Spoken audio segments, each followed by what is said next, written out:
Assalamualaikum warahmatullahi wabarakatuh. Dalam video pembelajaran kali ini kita akan membahas tentang larutan elektrolit dan non-elektrolit. Sebelumnya, mari kita perhatikan gambar di bawah ini. Sedang apa Bapak ini? Ya, Bapak ini sedang menyetrum ikan di sungai. Mungkin kalian pernah tahu atau pernah melihat orang yang menyetrum ikan di sungai. Tahukah kalian menyetrum ikan itu dilarang dan jika dilanggar akan dikenai pidana? Kenapa demikian? Karena menyetrum ikan itu dapat mengganggu kelangsungan hidup si ikan itu sendiri dan akan membahayakan si penyetrum. Pertanyaan kedua, kenapa ikan-ikan yang disetrum bisa lemas bahkan mati sehingga bisa diambil si penyetrum? Pertanyaan berikutnya, apakah air sungai dapat mengantarkan arus listrik sehingga dapat menyebabkan ikan mati bahkan membahayakan penyetrum? Nah, untuk menjawab pertanyaan-pertanyaan tersebut, mari kita pelajari tentang yang namanya larutan elektrolit dan non-elektrolit. Tetapi sebelum kita masuk dalam larutan elektrolit dan non-elektrolit, kita harus tahu dulu apa itu larutan.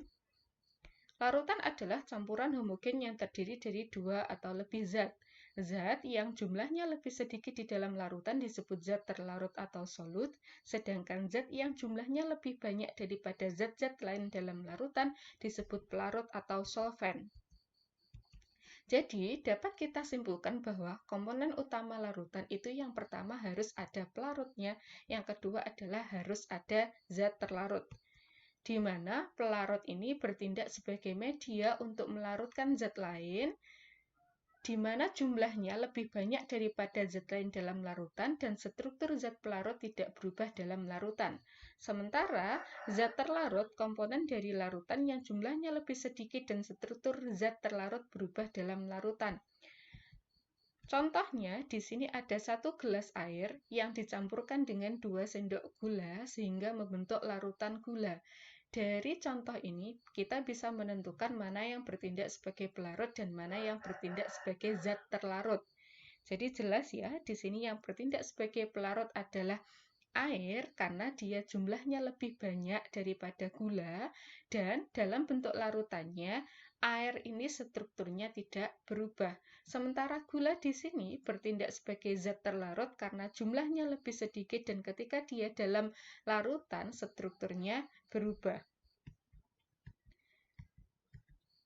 Berdasarkan daya hantar listriknya, larutan dibedakan menjadi dua. Yang pertama adalah larutan elektrolit, yaitu larutan yang dapat menghantarkan arus listrik. Sementara yang kedua adalah larutan non-elektrolit, yaitu larutan yang tidak dapat menghantarkan arus listrik. Mengapa larutan elektrolit dapat menghantarkan arus listrik, sementara non-elektrolit tidak dapat menghantarkan arus listrik? Ini dijawab oleh kimiawan bernama Arrhenius. Zat elektrolit dapat menghantarkan arus listrik karena di dalam larutan, zat elektrolit terurai menjadi ion-ion bermuatan listrik dan bergerak bebas. Sementara zat non-elektrolit tidak dapat menghantarkan arus listrik karena dalam larutan, zat non-elektrolit tidak terurai menjadi ion-ion, melainkan tetap dalam bentuk molekul yang tidak bermuatan listrik. Kemampuan suatu zat terion dalam larutannya dinyatakan dengan derajat ionisasi atau alfa. Artinya, untuk zat non-elektrolit memiliki derajat ionisasi atau alfa sama dengan 0 karena dalam larutannya dia tidak terurai menjadi ion-ionnya. Berdasarkan kuat lemahnya daya hantar listrik, larutan elektrolit itu sendiri dibagi menjadi dua. Yang pertama adalah larutan elektrolit kuat, di mana larutan elektrolit kuat ini dapat menghantarkan arus listrik dengan kuat. Zat elektrolit kuat terurai sempurna dan menghasilkan lebih banyak ion, di mana alfa atau derajat ionisasinya sama dengan 1. Yang kedua adalah larutan elektrolit lemah, di mana larutan ini dapat menghantarkan arus listrik dengan lemah. Zat elektrolit lemah ini terurai sebagian dan menghasilkan lebih sedikit ion, dan memiliki derajat ionisasi lebih dari 0 kurang dari 1. Di sini ada ilustrasinya. Contoh dari elektrolit kuat adalah larutan garam atau natrium klorida, di mana ketika kita ionkan, natrium klorida ini akan terionisasi sempurna membentuk Na+ plus Cl-. Sehingga misalnya ada dua partikel NaCl atau natrium klorida, maka yang akan terion di dalam larutan adalah 2 ion Na+ dan 2 ion Cl-. Jadi dua-duanya sama-sama terion secara sempurna. Jadi kalau di sini ada dua partikel natrium klorida, maka yang akan mengion adalah 2 ion Na+ dan 2 ion Cl-. Jadi terionisasi semuanya atau terionisasi sempurna ketika di dalam larutan. Yang kedua adalah elektrolit lemah. Di sini dicontohkan adalah larutan cuka atau CH3COOH.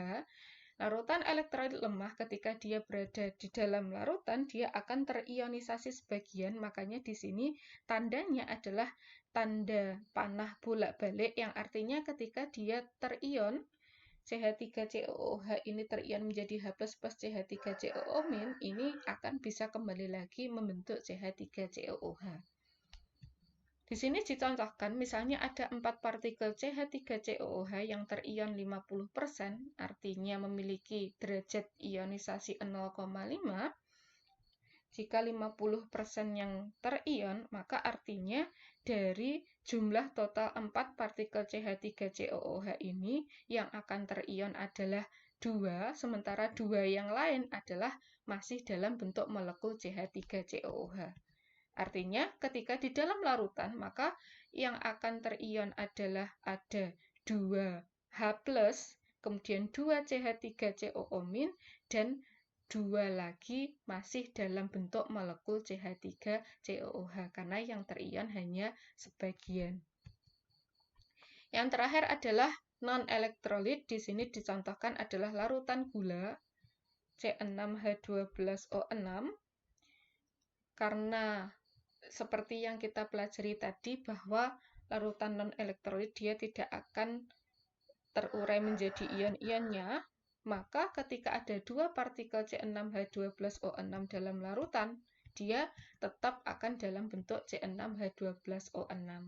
Jadi tidak ada ion-ion dalam larutan non-elektrolit, artinya jumlah ionnya sama dengan 0, derajat ionisasinya sama dengan 0.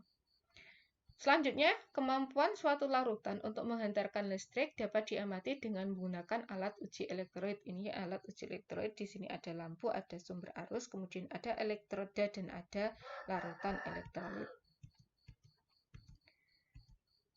Contohnya seperti tadi ada larutan elektrolit kuat dengan contohnya adalah larutan garam NaCl. Ketika dia diuji dengan alat uji elektrolit, maka larutan garam atau NaCl ini dapat menyalakan lampu dengan terang, dan di sini akan timbul banyak gelembung gas karena dia mengion secara sempurna. Sementara untuk larutan elektrolit lemah, contohnya yaitu larutan cuka, dia akan menyalakan lampu dengan redup, dan di sini gelembung gasnya jumlahnya sedikit, tidak sebanyak elektrolit kuat. Sementara untuk larutan non-elektrolit, contohnya yaitu larutan gula, jika diuji dengan alat uji elektrolit, lampunya akan mati dan di sini tidak timbul gelembung gas. Jadi bisa dibedakan ya antara larutan elektrolit kuat, elektrolit lemah, dan non-elektrolit. Cirinya bagaimana ketika diuji dengan alat uji elektrolit. Untuk video pembelajarannya kali ini cukup sekian, kita lanjutkan pada part 2. Semoga bermanfaat. Saya akhiri dulu. Assalamualaikum warahmatullahi wabarakatuh.